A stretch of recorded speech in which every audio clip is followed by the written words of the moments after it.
আপনাদের পড়ে শোনাচ্ছিলাম সৈয়দ মুজতবা আলীর প্রেমের উপন্যাস শবনম। উপন্যাসটির আজ দ্বিতীয় পর্ব, দ্বিতীয় খণ্ড।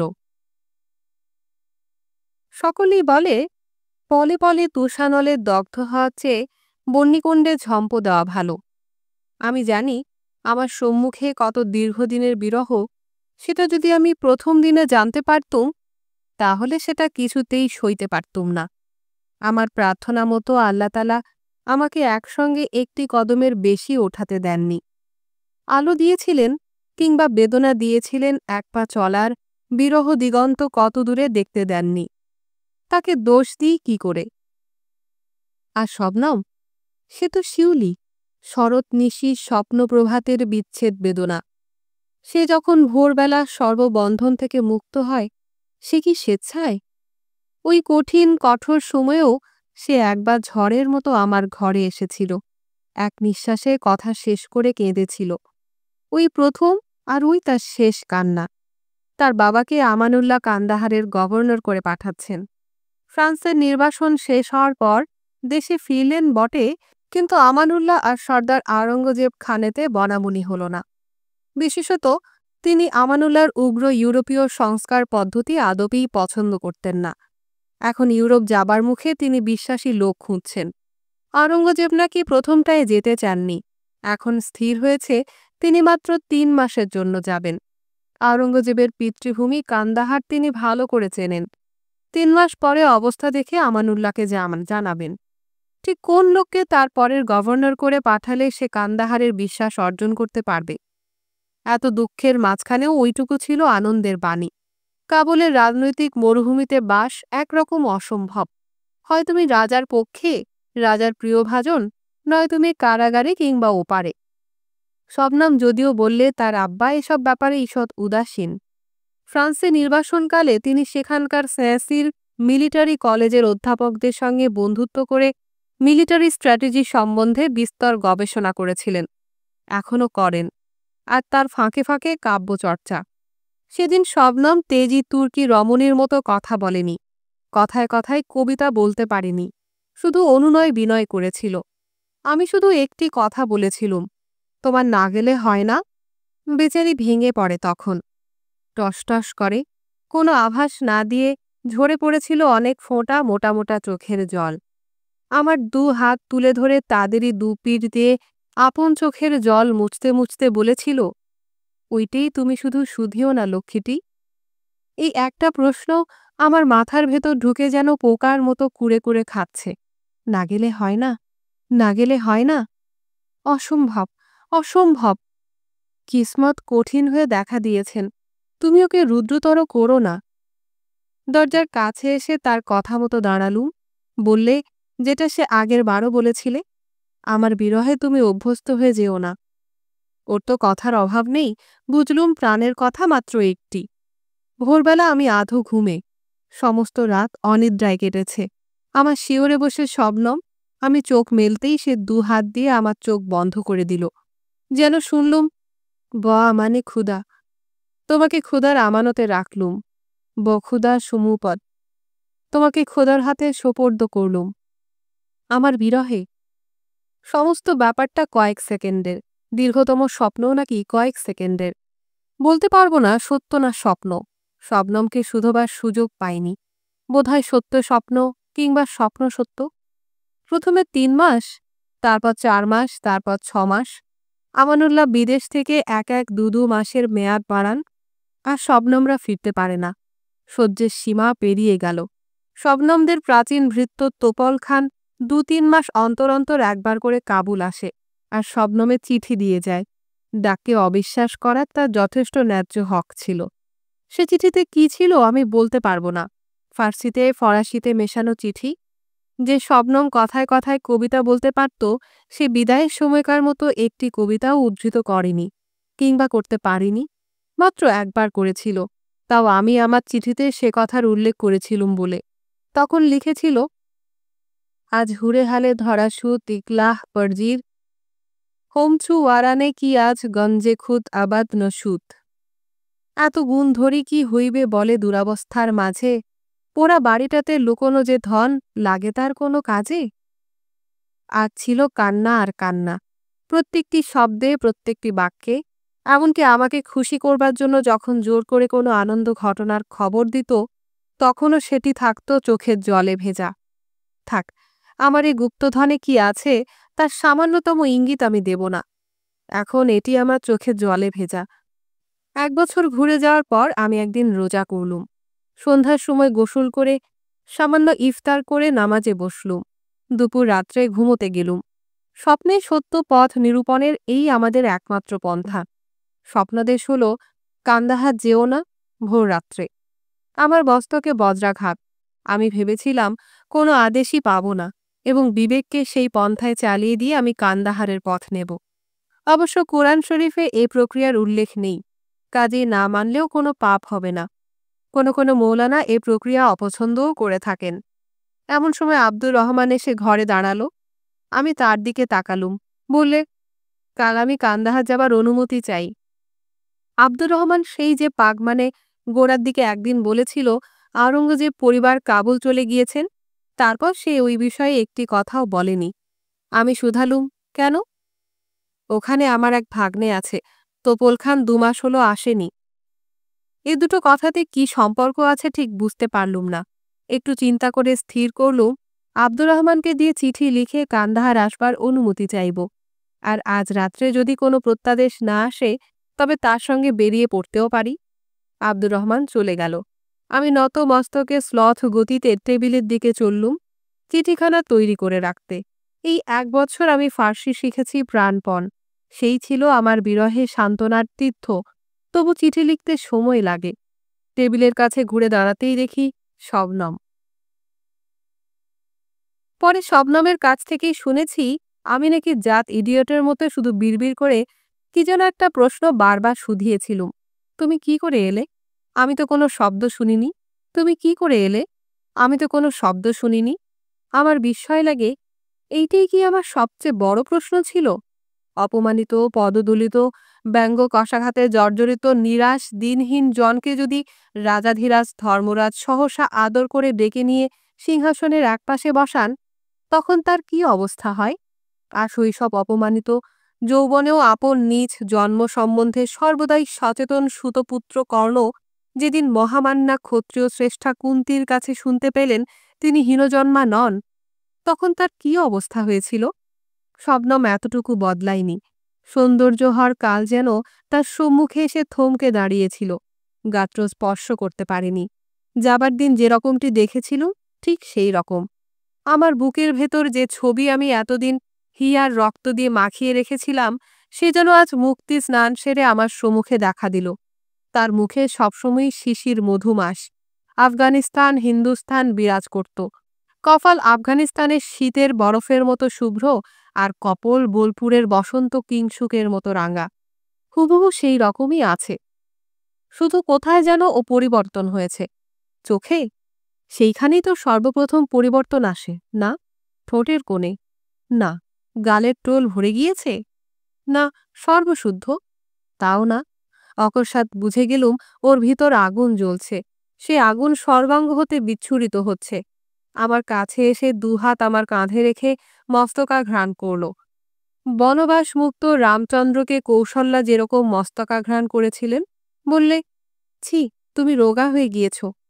বুঝলুম ওকে পুড়িয়েছে বেশি, এবং শৈবার শক্তিও তার অনেক অনেক বেশি আমার চেয়ে। হৃদয়ঙ্গম করলুম, ওর কথাই ঠিক, ওর ব্যাকুলতাই বেশি। এই জীবনে বিশ্বাস ওকেই করতে হবে। মরুভূমিতে মাত্র 2 জনার এই কাফেলাতে সেই নিশানদার সর্দার। বড় ক্লান্ত কণ্ঠে বললে, আমাকে একটু ঘুমোতে দেবে? ঘুঙ্গুরওয়ালা চরণ চক্র পরা বাড়ির নূতন বউ চলাফেরা করার সময় যেরকম দক্ষিণী বীণা বাজে, ওর গলার শব্দ সেই রকম। শুয়ে পড়ে একটি অতি ক্ষীণ দীর্ঘশ্বাস ফেলে বললে, তুমি কিন্তু কোথাও যেও না। আশ্চর্য এই আদেশ! আমি আবার যাব কোথায়? তখন বুঝলুম সে আদেশ দেবার পূর্বেই প্রতিপালিত হয়ে গেছে সেইটেই সত্যকার আদেশ। যে বাক্য অর্থহীন সেইটেই সব অর্থ ধরে। তবে শুনেছি স্বয়ং লক্ষ্মী এলেন ভাগ্যহীন চাষার কপালে ফোঁটা দিতে। সে গেল নদীতে মুখ ধুতে। ফিরে এসে দেখে তিনি অন্তর্ধান করেছেন। ওরে মূর্খ, ঘামে ভেজা কাদামাখা কপালেই তখন ফোঁটা নিয়ে নিতে হয়। 1 বছরের অবহেলায় গৃহশ্রীহীন। তাই বলে আমি কি এখন ছুটব ডেকোরেটরের দোকানে? শবনমের ঠোঁট অল্প অল্প নড়ছিল। তারপর সত্যই ঘুমিয়ে পড়ল। আমি জানি রোমান্টিকেরা, আমার তরুণ বন্ধুরা মর্মাহত হবেন। দীর্ঘ অদর্শনের পর এই অপ্রত্যাশিত মিলন, আর একজন গেলেন ঘুমোতে। আর আমি কি করলাম? সত্যি বলছি, একখানা বই নিয়ে পড়তে লাগলুম। 1 ঘন্টা পরে দেখি এক বর্ণও বুঝতে পারিনি। জ্ঞানেন্দ্রমোহনের অভিধান। 1 ঘন্টারও বেশি সে ঘুমিয়েছিল। কতদিনের জমানো ঘুম কে জানে? কত দুশ্চিন্তা, কত দুর্ভাবনা সে ওই ঘুমে চিরকালের তরে গোড় দিতে চায় কে জানে। ঘুম থেকে উঠে চুপ করে একদৃষ্টে আমার দিকে তাকিয়ে রইল। আমি লাজুক ছেলে, বিপদে পড়লে যেরকম হয় সেই গলায় বললুম, কিছু বলছো না যে? বললে, ওয়াসিল হারফি চুও চিরাবন্তে অস্তলাপ চুন রহু তামাম গসত জর্স বিভবন সৌদ।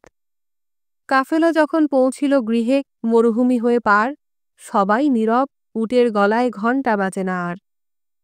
বড় স্বস্তির নিঃশ্বাস ফেললুম। যা বললে তার ভিতরই তার প্রতিবাদ রয়ে গিয়েছে। নিজের নীরবতা বোঝাতে গিয়ে শবনম সরব হয়েছে। আর শুধু কি তাই? সেই পুরনো শবনম, যে কবিতা ছাড়া কথা কইতে পারে না, যে পরোয়ানা প্রদীপের পানে ধায় না, সে আবার পরোয়ানা। পরক্ষণেই বললুম, হে খুদা, এ কি অপয়া চিন্তা এনে দিলে আমার মনে এই আনন্দের দিনে। মনে মনে ইষ্টমন্ত্র জপলুম। শুনতে পেয়েছে, শুধালে, কি বলছ? আমি পাছে ধরা পড়ে যাই তাই বললুম, তুমি ঘুমোবার আগে আমাকে কি যেন বলছিলে। ও, বাড়ি ছাড়তে বারণ করেছিলুম, আর বলেছিলুম, দিরুনে খানা ইখুদ হার গাদা শাহান শাইস্ত কদম বারুন মনাহ অজহদ্দি বশিস ও সুলতান বাস। ভিখারি হলেও আপন বাড়িতে তুমি তো রাজার রাজা। সে রাজ্য ছেড়ে বাহিরিয়া কেন মাত্র শুধু রাজা সাজা? কি রকম? এই মনে করো ইরানের শাহ ইনশা রাজার রাজা, মহারাজা। তিনি যদি আজ এদেশে আসেন, তবে আমরা বলবো ইরানের শাহ রাজা মাত্র। কারণ আমাদের তো রাজা রয়েছেন, আমাদের শাহের তিনি তো শাহ নন। আর যদি বশ্যতা স্বীকার করেন? কি বোকা! হ্যাঁ, যেমন মনে করো তুমি তোমার আপন বাড়িতে অন্য অনেকজনের ভিতর শাহজাদা কিংবা শাহজাদি, কিংবা ধরলুম শাহই, কিন্তু এ বাড়িতে তুমি শাহ ইনশা মহারাজা। ওতে আমার লোভ নেই। আমি দুঃখ পেলুম। বললে, ওরে বোকা, ওরে হাবা, এইখানে ওইখানে বলে তার আঙুল দিয়ে আমার বুকের উপর বারবার খোঁচা দিতে লাগলো। তারপর বললে, এবারে তুমি লক্ষ্মী ছেলে হয়ে গিয়েছ, এখনো একটা ফরিয়াদও করনি। করিনি? তাহলে কি করেছি এতদিন, প্রতি মুহূর্তে? হাফিজ সেটা জানতেন না, আমার হয়ে সেটা করে যাননি। তুমি বলেছিলে ভাবনা কিসের, আমি তোমারই ভালোবাসি। আনন্দে থাকো, ধৈর্য সলিলে ভাবনা সে যাক ভাসি। ধৈর্য কোথায়? কি বা সে হৃদয়? হৃদয় কাহারে কয়? সে তো শুধু এক বিন্দু শোণিত আর ফরিয়াদ রাশি। বাধা দিয়ে তাড়াতাড়ি বললে, ফরিয়াদ রাশি নয়, আছে ভাবনার রাশি। আমি বললাম, সে কি একই কথা নয়? বললে, কথাটা ঠিক। হৃদয় মানেই চিন্তা, ভাবনা, ফরিয়াদ। অতি কালে ভদ্রে কিঞ্চিত সান্ত্বনা। সেই সান্ত্বনাটুকু না থাকলেই ভালো হতো। বেদন বোধটা হয়তো আস্তে আস্তে অসাড় হয়ে যেত। কিসমতের একই বিষন্তসী প্রবৃত্তি।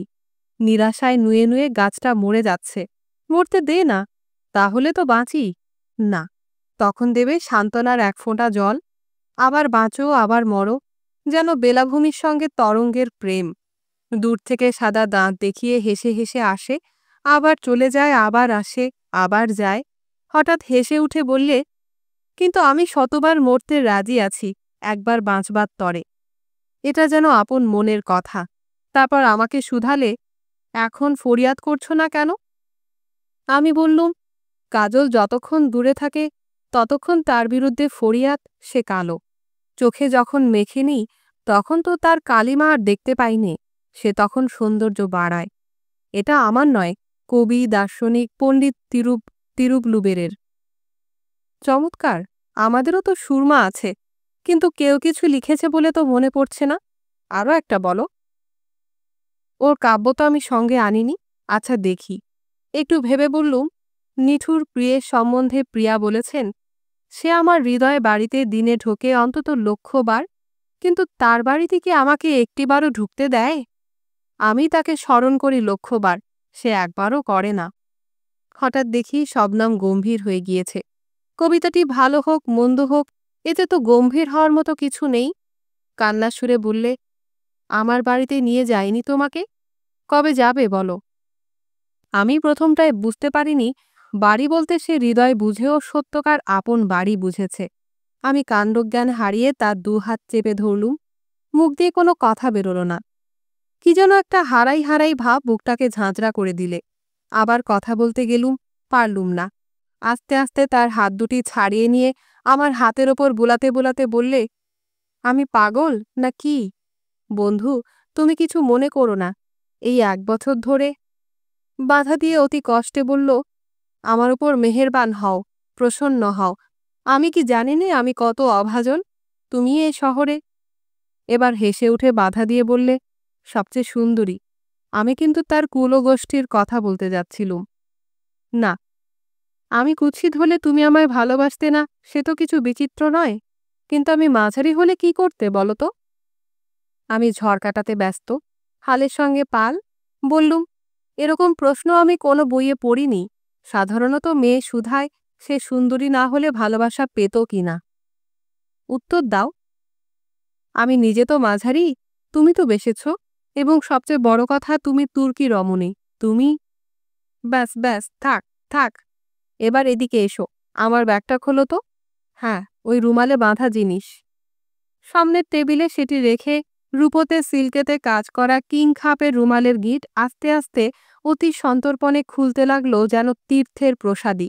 আমি একদৃষ্টে দেখছিলুম তার আঙুলের খেলা। প্রত্যেকটি আঙুল যেন এক একটি ব্যালে নর্তকী। হাতের কবজি দুটি একদম নড়ছে না। আঙুলগুলো এখানে যায় সেখানে যায়, একটা অসম্ভব অ্যাঙ্গেল থেকে চট করে আরেক অসম্ভব অ্যাঙ্গেলে চলে যায়। পিয়ানো বাজানো এর কাছে কিছুই নয়, সে তো শুধু ডাইনে বাঁয়ে নরণচরণ। দুখানা রুমাল খোলার পর বেরোলো গাঢ় নীল রঙের চামড়ায় বাঁধানো একখান ছোট্ট বই। চামড়ার ওপর সূক্ষ্ম সোনালি কাজ, 4 কোণ জুড়ে ট্যারচা করে অতি ক্ষুদ্র ক্ষুদ্র ফুললতা পাতার নকশার কাজ, তারই মাঝে মাঝে বসে খুদে খুদে পাখি।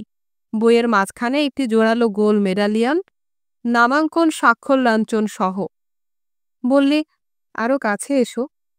আঙুলের ডগা দিয়ে আস্তে আস্তে এক একটি করে পাতার প্রান্ত বুলিয়ে সেটিকে উল্টোয় আর সঙ্গে সঙ্গে বেরিয়ে আসে যেন একটি করে নূতন বাগান।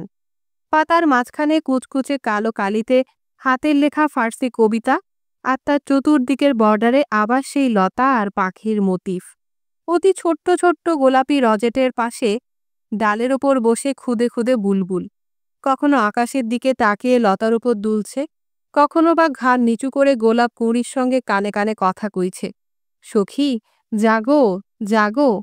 5-6টা রঙের এক সপ্তকেই সঙ্গীত বাঁধা হয়েছে, কিন্তু আসল পকর সোনালি, নীল আর গোলাপিতে। বললে, লেখাটা করে দিয়েছেন আগাই আগা ওস্তাদ সিরবুলন্দ কিজলবাস। উনি আমাদের শেষ জরিন কলম, সোনার কলমের মালিক। তার ছেলে পর্যন্ত হিন্দুস্থান চলে গিয়েছে ছাপাখানার কাজ শিখতে।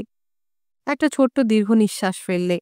প্রতি 2 পাতার মাঝখানে এক একখানি করে অতি পাতলা সাদা কাগজ, আতর মাখানো। বুঝিয়ে বললে, পোকায় কাটবে না, আর আতরের তেলে স্নেহ কাগজকে শুকনো হতে দেবে না। আমার মনে পড়ল সত্যেন দত্তের ফার্সি কবিতার অনুবাদ। তবু বসন্ত যৌবন সাথে দুদিনেই লোপ পায়, কুসুমগন্ধি যৌবন পুঁথি পোলে উল্টিয়ে যায়। আবার একই অপয়া বচন, না না। সৃষ্টির প্রথম দিনে প্রথম বুলবুলের সঙ্গে প্রথম গোলাপের মৃদু মর্মর গানে মর্মের বাণীর কানাকানি এখনও আছে, চিরকাল থাকবে। শবনম কিন্তু কিন্তু করে কি যেন বলতে চাইছে, বলছে না। আমি তার মুখের দিকে তাকিয়ে দেখি সে মুখ একেবারে সিঁদুরের মতো টকটকে। আমি তাকাতেই সেই মুখে যেন ঘামের ফোঁটা দেখা দিল। শবনমের মুখে শবনম। ঘাড় ফিরিয়ে অপরাধীর মৃদু কণ্ঠে বললে, আর বর্ডারগুলো আমার আঁকা। বলেই ছুটে গেল সিঁড়ির দিকে। আমি হরিণ শিশুকে নার্গিস বনের ভেতর দিয়ে নাচতে দেখলুম। আমার বুখারা কার্পেট ছিল নার্গিস মোটিফ। সিঁড়ির মুখে গিয়ে হাঁকলে, আগা আব্দুর রহমান, চা খাবে? আব্দুর রহমান হুঙ্কার ছাড়লে, চশম। যেন হুকুমটা কান্দাহার থেকে এসেছে, জবান সেখানে পৌঁছনো চাই। কি সৌজন্যে? চা খাবে? চা আনো। নয়, অর্থাৎ তুমি যদি খাও তবে আমিও যেন এক পেয়ালা পাই। ভৃত্যকে সহচরের মতো মধুর সম্ভাষণ। আর আমার আব্দুর রহমানও কিছু কম নয়। চশম, অর্থাৎ আপনার ইচ্ছা অনিচ্ছা আমার চশম, চোখের মতো কিসমত বার মূল্যবান। আমার মূল বিষয় কিন্তু এতে তো চাপা পড়ে না। তুমি এঁকেছ? নীরব বীণা, তুমি এঁকেছ? যেন অতি দূরে সে বীণার প্রথম পেরিং শোনা গেল, বড় কাঁচা। আমি সপ্তমে বললুম, কাঁচা? আশ্চর্য, কাঁচা? তাজ্জব, কটা ওস্তাদ এরকম পারে? এবারে কাছে এসে হেসে বললে, তুমি কিছু জানো না, তাই তোমাকে কবিতা শুনিয়ে সুখ, তোমাকে ছবি দেখিয়ে আনন্দ। আমি রাগ করে বললুম, তুমি কি আমাকে অজ গাইয়া পেয়েছ? দিল্লির মহাফিজখানাতে আমার দোস্ত রায় আমাকে কলমি কিতাব দেখায়নি? আমাকে খুশি করার জন্য বললে, তাই সই, তাই সই, ওগো তাই সই।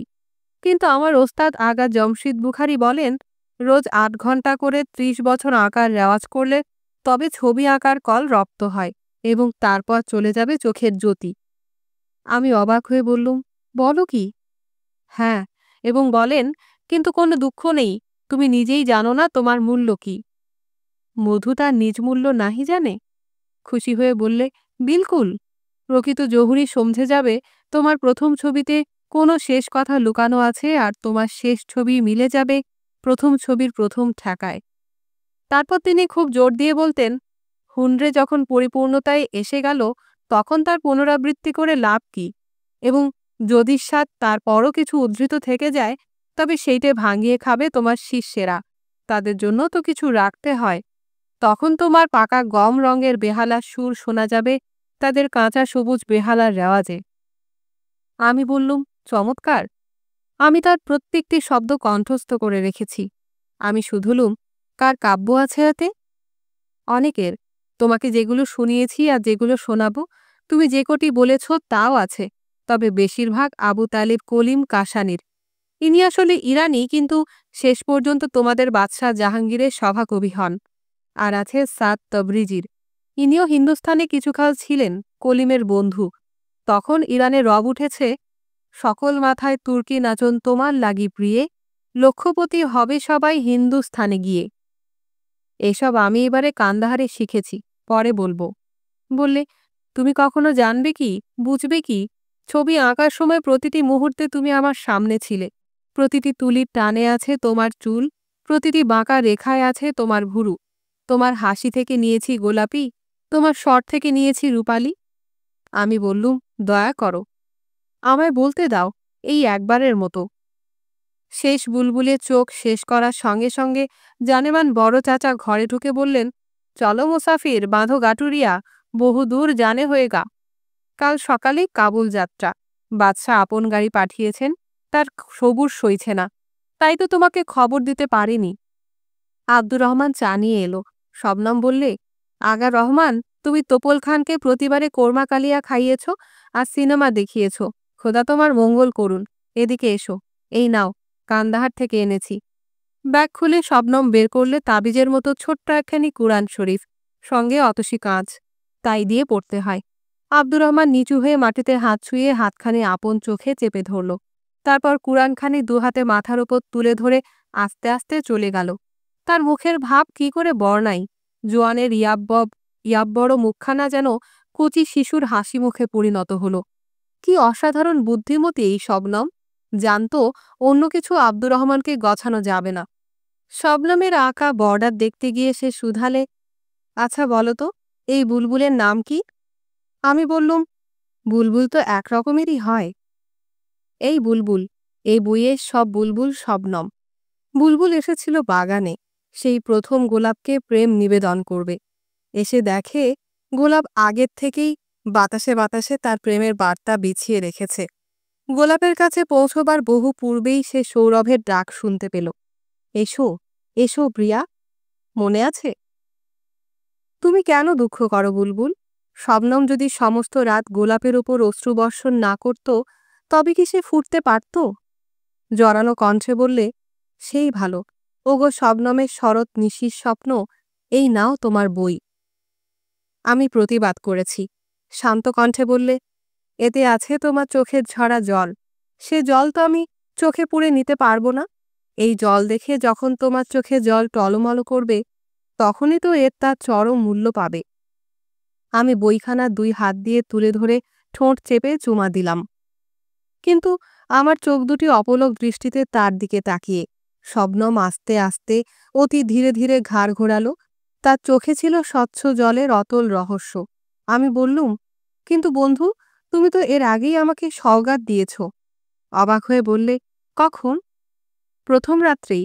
বলতে বলতে আমি ওয়েস্টকোটের বুক পকেট থেকে বের করলুম একটি সোনার ভিজিটিং কার্ড কেস। এটি আমি সওগাত রাখবার জন্য প্যারিস থেকে আনিয়েছিলুম। শবনমের হাতে দিলুম। সে খুলে দেখে ভেতরে একখানি ভিজিটিং কার্ড। সেই কার্ডে অতি সযত্নে জড়ানো একগাছি চুল। চোর, চোর বলে চাপা গলায় চেঁচিয়ে উঠল। তারপর ওস্তাদ সেতারি বাজনা আরম্ভ করার পূর্বে যেরকম সবকটা ঘাটের ওপর টুংটাং করে হাত চালিয়ে নেন, সেই রকম পর্দার পর পর্দা হাসলে, বললে, তাই বলো, আমি পরদিন সকালবেলা চুল আঁচড়াতে গিয়ে দেখি একগাছা চুল কম। খোঁজ খোঁজ ঢোর ঢোর রব পড়ে গেল চতুর্দিকে। শাহজাদির একগাছা চুল চুরি গেছে। বাদশা জানলে পরে কোটালকে ডেকে কোফতা কাবাব করেন আর কি। আমি স্বয়ং গেলুম টেনিস কোর্টে, তারপর গেলুম হোটেলে, তোমার ঘরে। আমি অবাক হয়ে বললুম, আমার ঘরে? হ্যাঁ রে জান, হ্যাঁ। আমার জান গিয়েছিল। তখন আকাশে আদমসুরত কালপুরুষ, তারপর মেঘ, তারপর বৃষ্টি। আমার জান ভিজে নিয়ে বাড়ি ফিরল। সেই হৃদয় যাকে তুমি বলো, সে তো এক বিন্দু শোনিত আর ভাবনার রাশি। তাই বলো, আমি ভেবেছিলুম তোমার চোখ থেকে ভানুমতি বেরিয়ে কালপুরুষের আয়নোস্ফিয়ারে ধাক্কা খেয়ে ফিরে এসে ঢুকল আমার চোখে। ওরে খোদার সিধে! তাহলে যে এই ব্রহ্মাণ্ডে যত লোক তাকিয়েছিল, হঠাৎ থমকে গিয়ে বললে, ওই যা, যে কাজের জন্য এসেছি তার আসলটাই ভুলে গিয়েছিলুম। তুমি বুধবার দিন সকাল সকাল বাড়ি ফিরতে পারবে? এই ধরো 3টে নাগাদ। আমি বললুম, কি যে বলো, কিন্তু কেন? আমি যে ভয় পাচ্ছি। এখনো তোমার ভয় গেল না? ওরে ভীরু, আমাকে বিশ্বাস করতে শেখো। ব্যাগটা খোঁজাখুঁজি আরম্ভ করলেই বুঝতুম এবারে তার যাবার সময় এসেছে। শবনম আমার দিকে তাকিয়ে ঘাড় কাত করলে। আমি কাতর কণ্ঠে বললুম, ওরকম তুমি হঠাৎ যেতে চাইলে আমার বড় বাজে। আমাকে একটু সয়ে নিতে দাও। বললে, আমি যখন আসি তখন তো বলো না, বাইরে সিঁড়িতে গিয়ে বসো, একটু সয়ে নিতে দাও। তার বিদায়ের বেলা আমার কোনো উত্তর জোগায় না। দেউরির কাছে এসে আকাশের দিকে নাকটি তুলে দুবার শ্বাস নিলে, বললে, শবনম পড়ছে। এবারে কথা বলার শক্তি দয়াময় দিলেন। বললুম, আমার শবনম যেন মাত্র একটি গোলাপে বর্ষে। গোলাপে ঢুকে সে মুক্ত হয়ে গিয়েছে।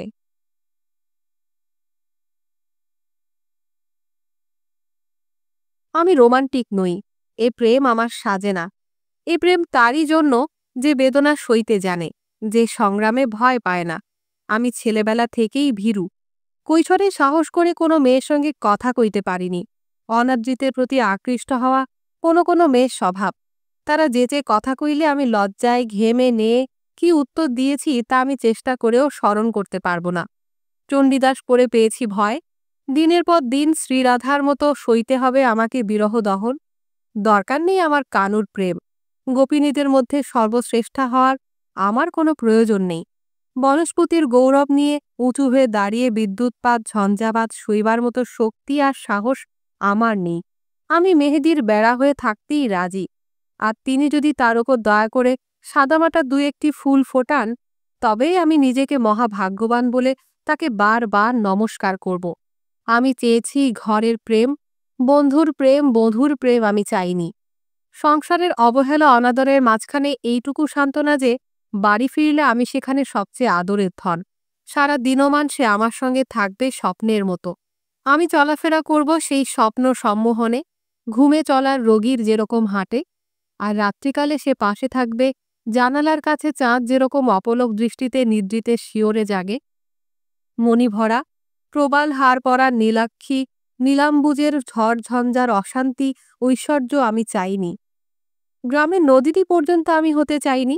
আমি হতে চেয়েছিলুম বাড়ির পেছনে ছোট্ট পুকুরটি, যেটি আমার বধূর, আমার নির্জনে পাতার সংসারে জননীর একান্ত আপন। সেখানে সামান্যতম তরঙ্গ উঠে আমাকে বিক্ষুব্ধ করে না, আমার বধূকে ভীতার্ত করে না। এই মণিহার আমার নাহি সাজে, তবু ভাগ্যের কাছে স্বীকার করব, এই 40 ঘণ্টা আমার কেটেছে যেন এক অপূর্ব সঙ্গীতের সুরলোকে। 40 ঘণ্টার দিগন্তে দেখতে পাচ্ছি আমার তীর্থাবসানের দরগা চূড়ো, আর যেতে যেতে দেখছি পথের দুপাশে কত অতিথিশালার বিশ্রান্তি, কত সাধু সজ্জন সঙ্গম, শুনছি মন্দিরের ঘণ্টা, দূর হতে ভেসে আসা ভোরবেলাকার আজান। এবারে ঘরে ঢুকলো ঝড়ের বেগে, যেন আসতে কত দেরি হয়ে গিয়েছে।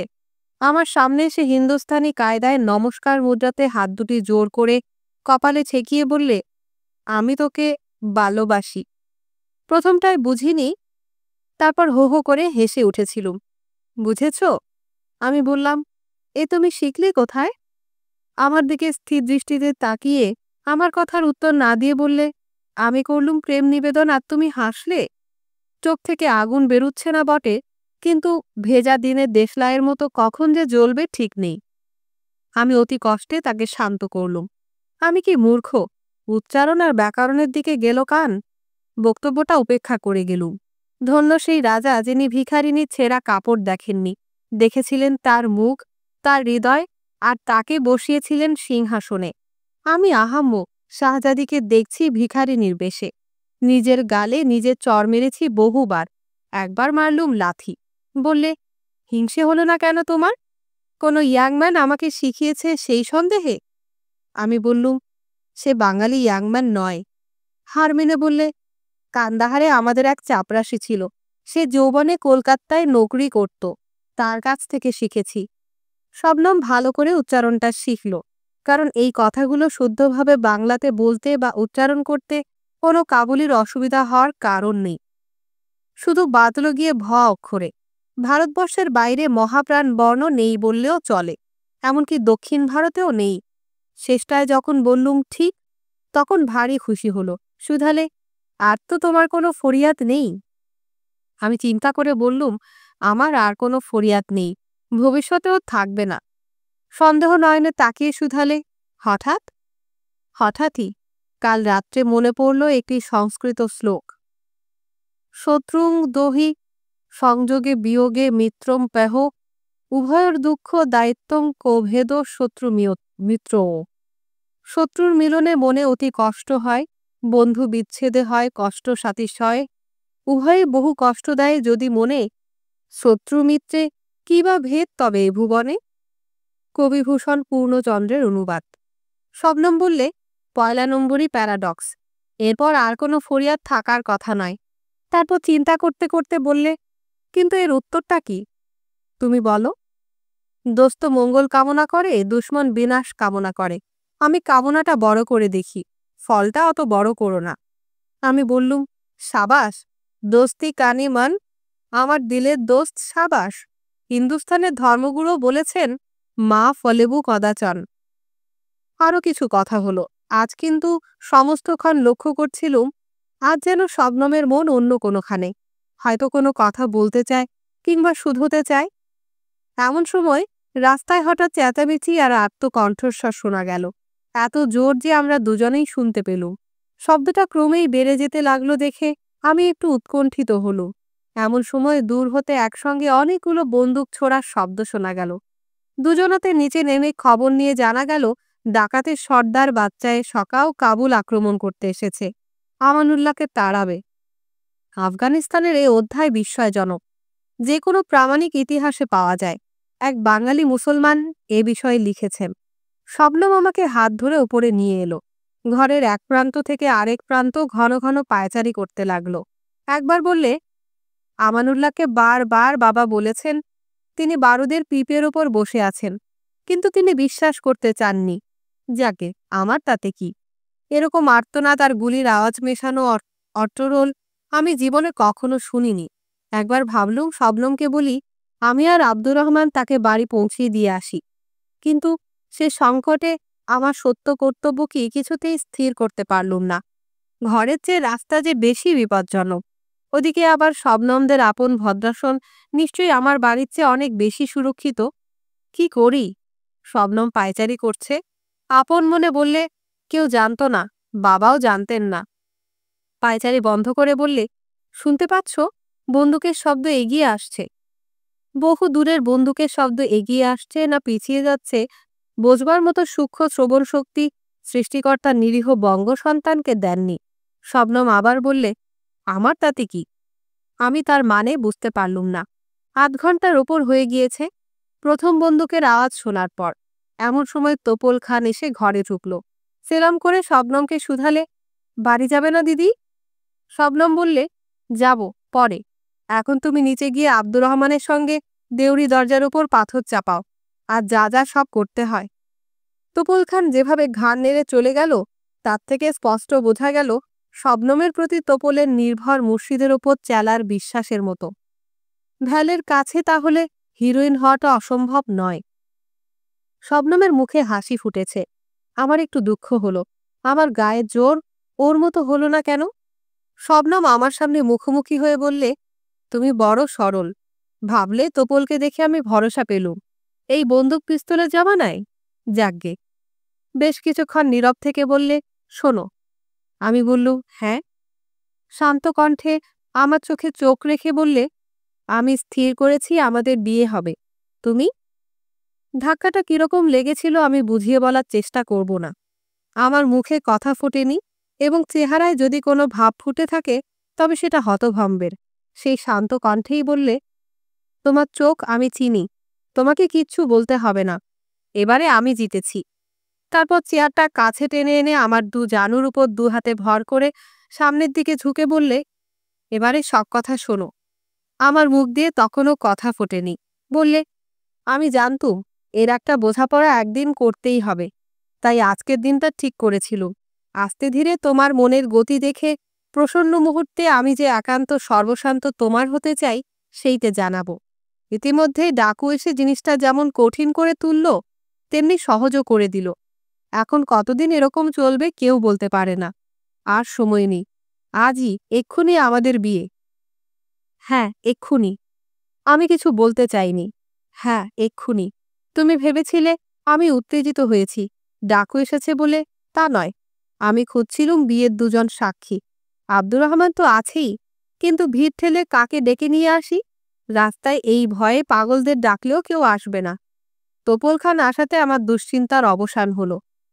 উঠে দাঁড়িয়ে বললে, তুমি অজু করে এসো। মোহগ্রস্তের মতো অজু সেরে বাইরে এসে দেখি তোপল আর রহমানি মিলে ড্রয়িং রুমের আসবাবপত্র সরিয়ে মাঝখানে আরেকখানা কার্পেট পেতেছে। শুনেছি চাকর বাকরদের বকশিস দিলে তারা খুশি হয়।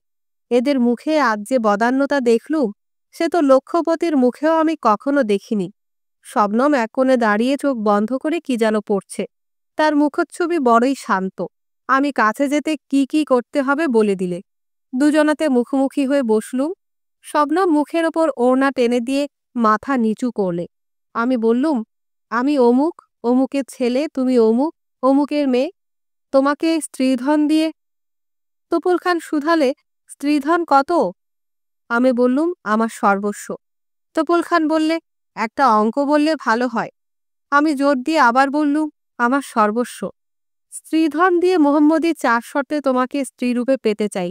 তুমি রাজি? এ যেন শবনমের গলা নয়, দূর থেকে ভেসে আসছে অতি মৃদু কণ্ঠে তার সম্মতি।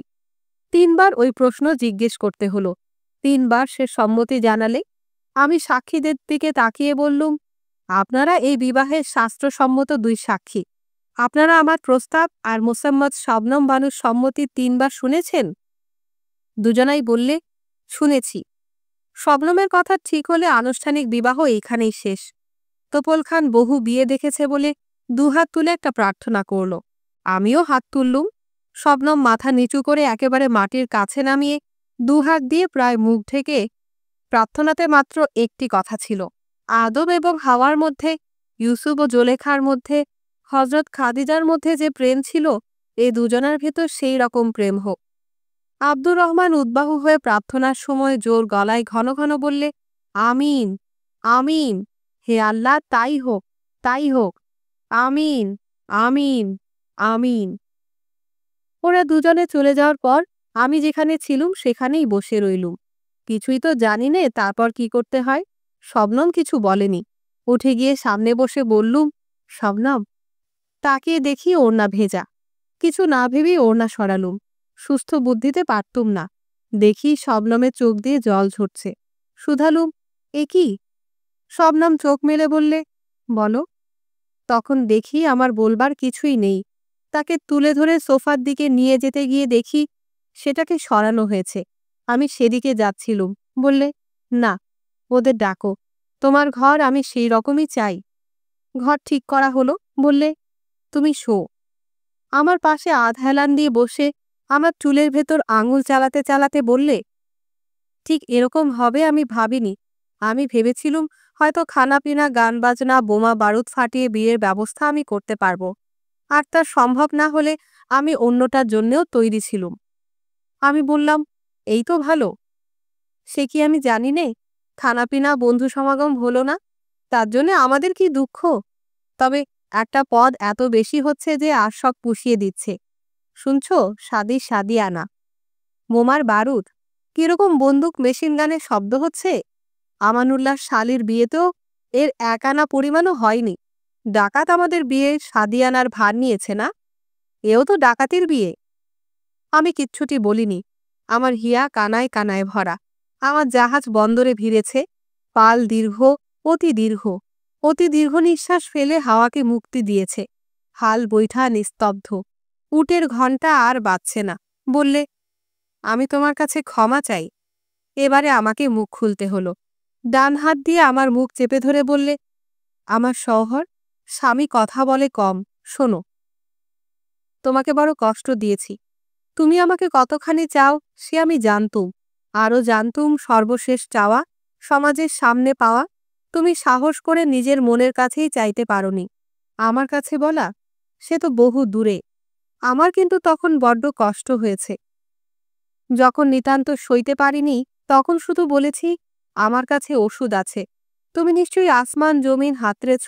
কি ওষুধ? তুমি বিদেশী। তুমি কি করে জানবে যে যত অসুবিধেই হোক আমি আমার দেশের, সমাজের সম্মতি নিয়েই বিয়ে করতে চাই। আমার জন্য অতখানি নয় যতখানি তোমার জন্যে। তুমি কেন ডাকাতের বেশে আমাকে ছিনিয়ে নেবে? মাইমুরব্বি, ইয়ারদোস্ত এবং আরও 5 জনের প্রসন্ন কল্যাণ আশীর্বাদের মাঝখানে আমরা একে অন্যকে বরণ করব। গুল বুলবুল এক বাগিচাতেই থাকবে। চতুর্দিকে আরও ফুল, আরও বুলবুল। আমি কোন দুঃখে আমার শাখা ছেড়ে তোমাকে ঠোঁটে করে নিয়ে মরুভূমির কিনারায় বসব? সমাজ আপত্তি করলে? থোড়াই পরোয়া করতুম। ধর্মমতে তুমি, আমি, সমাজ কেন, বাপ মায়ের আপত্তি সত্ত্বেও বিয়ে করতে পারি। কিন্তু সমাজ কি শের না বাবুর, বাঘ না সিংহ যে তাকে হামেহাল পিস্তল দেখাতে হবে?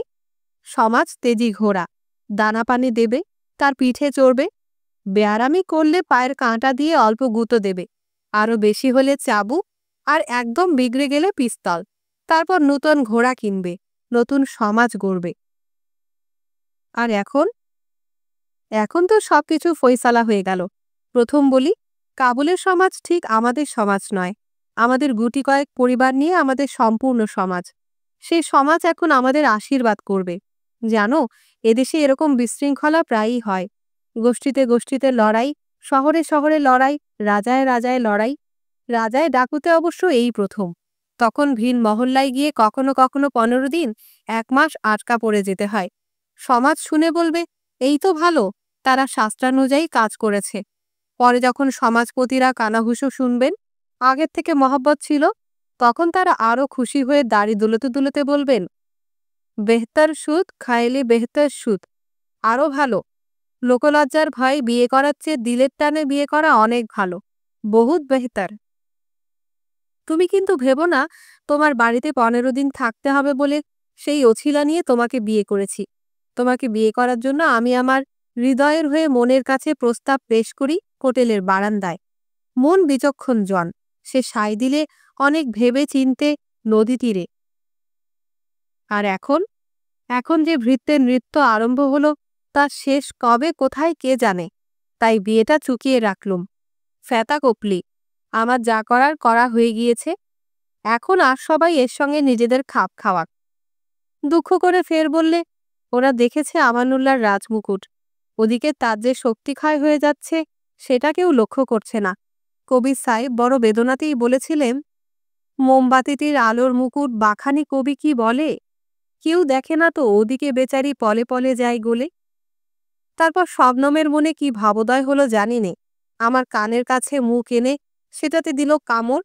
বললে, ভেবো না, তোপল খানের প্রার্থনা তোমার কান কামড়ানোর স্বর্গদ্বার আমার জন্য খুলে দিল। ও জানে না, তুমিও জানো না, আমি তার অনেক পূর্বেই স্বর্গের ভেতরে বসে আছি। কিন্তু বন্ধু, আমার মনেও সন্দেহ জাগছে, তুমি আমার কথায় কানে দিচ্ছ না। আমি খোলাখুলি সবকিছু বলবো বলে স্থির করেছি। বললুম, দেখো শবনম, শবনম শিউলি না, শিউলি শবনম। আমি বললুম, শিশির সিঞ্চিত শেফালি, শবনমে ভেজা শিউলি, হিমিকা। এটা কি শব্দ?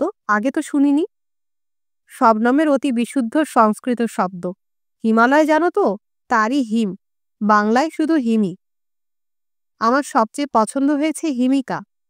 আমি বললুম, কানে কানে কহি তোরে, বধূরে যেদিন পাব, ডাকিব হিমিকা নাম ধরে। বললে, ভারী মধুর, আমার ইচ্ছে হয় সমস্ত রাত এরকম কবিতা শুনি। কিন্তু এখন বলো, তুমি কি ভাবছিলে? তোমার বাবা কি তোমার জন্য চিন্তিত হচ্ছেন না?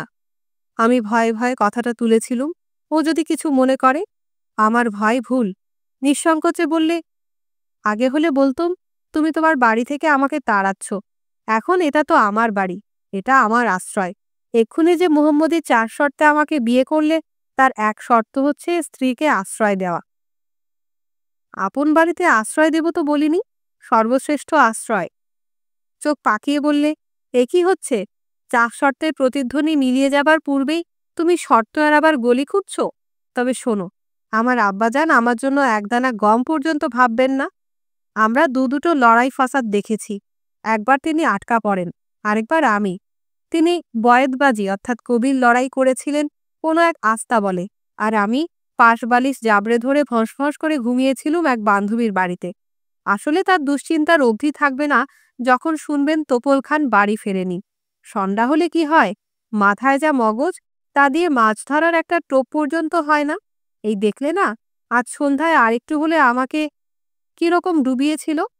তুমি বলছিলে তোমার সর্বস্ব দেবে, স্ত্রীধন হিসেবে, আর ওই অগা তোপলটা কনেপক্ষের সাক্ষী হয়ে অঙ্ক চেয়ে সেটা কমাতে যাচ্ছিল। আব্বা জানতে পেলে ওকে আইসক্রিম ফালুদা করে ছাড়বেন। আমি শুধালুম, তিনি জানবেন নাকি? উৎসাহের সঙ্গে বললে, নিশ্চয়ই জানবেন, আজ না হয় নাই বা জানলেন। আমি শুধালুম, তখন? হেসে উঠে যা বললে সেটি রবীন্দ্রনাথ অতি সুন্দর ছন্দে গেঁথে দিয়ে গিয়েছেন। ওরে ভুরু, তোর উপরে নেই ভুবনের ভার। বললে, জানেমান জানে আমি প্রেমে পড়েছি, আর কিচ্ছু না। কিন্তু আমার সম্পর্কে এক দিদিমণি আছেন, ফিরিস্তার মতো পবিত্র পুণ্যবতী। তাকে সব খুলে বলে জিজ্ঞাসা করেছি। তিনি এক লহমা মাত্র চিন্তা না করেই বললেন, যাকে তোর হৃদয় চায় তাকে বিয়ে করবার অধিকার তোকে আল্লাহ দিয়েছে, আর কারো হক নেই তোদের মাঝখানে দাঁড়াবার। ব্যাস, বুঝলে, আমার বাবা আমাকে ভালোবাসেন। সর্দার আওরঙ্গজেব খানকে আমি চটাতে পারি দরকার হলে, কিন্তু আমার শ্বশুর মশাইয়ের বিরাগভাজন হতে চাইনি। খুশি হয়ে বললে, ঠিক তাই, আমিও তাই চাই বলে এত মারপ্যাঁচ। কিন্তু এ বিষয়ে আজ এই শেষ কথা, গ্রামোফোনের এই শেষ রেকর্ড, বুঝলে? আর তার কি তুর্কি নাচ! কখনো ঘরের মাঝখানে দাঁড়িয়ে হাত পা নেড়ে চোখ ঘুরিয়ে কংগ্রেসি লেকচার দেয়, কখনো ঝুপ করে কার্পেটের উপর বসে 2 হাঁটু জড়িয়ে ধরে চিবুক হাঁটুর উপর রেখে, কখনো আর্মচেয়ারে বসে আমার কাছের চেয়ারটা টেনে এনে তার পা দুখানা লম্বা করে দিয়ে, কখনো আমার জানু জড়িয়ে ধরে আমার হাঁটুর উপর তার চিবুক রেখে, কখনো আমাকে দাঁড় করিয়ে নিজের সামনে দাঁড়িয়ে আমার কাঁধের ওপর 2 হাত রেখে, আর কখনো বা আমাকে সোফায় বসিয়ে একান্তে আমার পায়ের কাছে আসন নিয়ে, আর ঘড়ি ঘড়ি আমাকে জিজ্ঞেস করে, আচ্ছা বলো তো, তুমি আমাকে কতখানি ভালোবাসো? 1 খরোয়ার, 1 অনিম খরোয়ার, 1 গাধা বোঝাই 1.5 গাধা বোঝাই, বহরি হিন্দ ভারত সাগরের মতো, খাইবার পাসের মতো আঁকাবাঁকা, না দারুল আমানের রাস্তার মতো নাক বরাবর সোজা? তোমার হিমিকার ঠিক উচ্চারণ করেছি তো? গালের টোলের মতো ভয়ঙ্কর গভীর, না হিন্দুকুশ পাহাড়ের মতো উঁচু? কখনো উত্তরের জন্য অপেক্ষাই করে না, আর কখনো বা গ্যাঁট হয়ে বসে গালে হাত দিয়ে অতি ঠান্ডাভাবে উত্তরের প্রতীক্ষা করে, যেন আমার উত্তরের উপর তার জীবন মরণ নির্ভর করছে। আমি যদি একই প্রশ্ন শুধাই, তবে ছোট্ট মেয়েটির মতো চেঁচিয়ে বলে, না না, আমি আগে শুধিয়েছি। আমি উত্তর দিতে গেলে স্কুল মাস্টারের মতো উৎসাহ দিয়ে কথা জুগিয়ে দেয়। তুলনা সাপ্লাই করে, প্যাডিং টিমিং যাবতীয় সাজ সরঞ্জাম দিয়ে ওটাকে পুজোর বাজারে প্রিয়জনের হাতে তুলে দেবার মতো পোশাকি দুরস্ত করে। আর কখনো বা তীক্ষ্ণ নয়নে আমার দিকে তাকিয়ে ডান ভুরুর ঠিক জায়গায় রেখে বাঁ ভুরুর বাঁ দিকটা ইঞ্চিখানেক ওপরের দিকে তুলে আমাকে পই পই করে পাকা উকিলের মতো ক্রস করে। হিমালয়ের মতো উঁচু সে আমার দরকার নেই, আমার হিন্দুকুশ হলেই চলবে। তার হাইট কত জানো না? তবে বলছিলে কেন অতখানি উঁচু? একবার নিজে দেখালে সে আমাকে কতখানি ভালোবাসে। ঘরের মাঝখানে দাঁড়িয়ে সে বাহু প্রসারিত করে পেছনের দিকে ঠেলতে ঠেলতে ব্যালে নর্তকীর মতো দু হাতে দু পিঠ প্রায় ছুঁয়ে ফেলে বললে, এতখানি প্লাস প্লাস। বলতে বলতে আমার কাছে এসে আমার চোখের সামনে তার করে আঙুল তুলে ধরে বুড়ো আঙুলের নখ দিয়ে করে আঙুলের ক্ষুদ্রতম কণায় ঠেকিয়ে বললে, প্লাস একটুকুন। তারপর শুধালে, এর মানে বলো তো? আমি বললুম, বলার একটা সুন্দর ধরন আর কি। না, সবচেয়ে বেশি থেকে সবচেয়ে কম, দুয়ে মিলিয়ে হলো ইনফিনিটি। ওই যা ভুলে গিয়েছিলুম বলে ছুটে জানলার ধারে গিয়ে বললে, ওই দেখো আদম সুরত, পাগমানের আদম সুরত, কালপুরুষ আমাদের বিয়ের ভোজে এসে বাইরে দাঁড়িয়ে আছে বেচারি। আকাশের দিকে তাকিয়ে বললে, তুমি আমাদের প্রেমের সাক্ষী। আমি তাকে সপ্তর্ষির অরুন্ধতী বৈশিষ্ট্যের গল্প বললুম। বৈদিক যুগে যে বরকনেকে অরুন্ধতী দেখিয়ে ওরই মতো তাকে পাশে পাশে থাকতে বলতো সেটাও বললুম। শবনম উৎসাহের সঙ্গে বললে, কোথায় কোথায় দেখিয়ে দাও তো আমায়। আকাশে তখনও সপ্তর্ষির উদয় হয়নি। দীর্ঘ নিঃশ্বাস ফেলল।